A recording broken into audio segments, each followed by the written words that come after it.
இப்ப நீங்க பாக்குற இந்த வீடியோ ரியல் இல்ல. இது எல்லாமே ஏஐ ஜெனரேட் பண்ணது. வெறும் முகத்த மட்டும் மாத்துற காலம் போய் ஒரு ஆளோட மொத்த பாடியவே மாத்துறதுக்கான டெக் இப்ப வந்துருச்சு. ஆக்சுவலா நான் ரீசெண்டா ஒரு வீடியோ பார்த்தேன். ஒரு பொண்ணு கன்னியாகுமரியில ஒரு இட்லி கடை நடத்திட்டு இருந்தாங்க. சோ அந்த பொண்ணோட ஒரு 2, 3 வீடியோ பார்த்தேன். கிட்டத்தட்ட சேமா தான் இருந்துச்சு. ஒண்ணும் பெருசா டிஃபரன்ஸ் எதுவுமே தெரியல.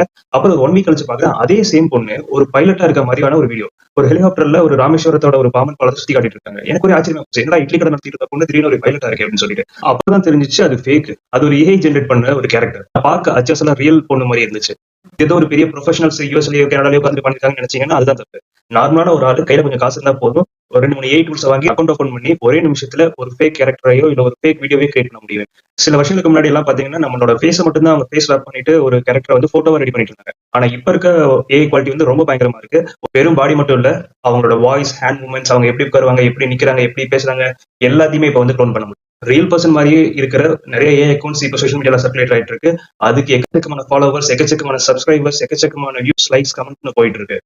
அது மட்டும் இல்லாம அது ஏஐனே தெரியாம நிறைய பேர் அதுக்கு வந்து லைக்கும் கமெண்ட் கொடுத்துருக்காங்க. நிறைய பேர் சப்ஸ்கிரிப்ஷன் பண்ணி பணத்தையும் இழந்துட்டு இருக்காங்க. சோஷியல் மீடியால வர எல்லாமே நிஜம் இல்ல. இது வெறும் என்டர்டைன்மெண்ட் மட்டும் இல்ல. இப்ப இது ரொம்ப டேஞ்சரா மாறிட்டு வருது. நம்ம போட்டோ ஏற்கனவே சோஷியல் மீடியா ஃபுல்லா சர்க்குலேட் ஆயிட்டு இருக்கு. நமக்கே தெரியாம நம்ம ஏஐ கேரக்டர் கிரியேட் பண்ண முடியும். அதை இந்த மாதிரி ஏஐ டூல் யூஸ் பண்றவங்க யாராவது எடுத்து மிஸ்யூஸ் பண்ண நிறைய சான்சஸ் இருக்கு. எது உண்மை எது பொய்னே தெரியாத நிலைமையில இப்ப நம்ம இருக்கோம். இந்த மாதிரி ரியாலிட்டி எது ஃபேக்குன்னே தெரியாத ஏஐ வீடியோ நீங்க பாத்திருக்கீங்களா? இதை பத்தி நீங்க என்ன நினைக்கிறீங்க? கமெண்ட்ல சொல்லுங்க. தேங்க்யூ.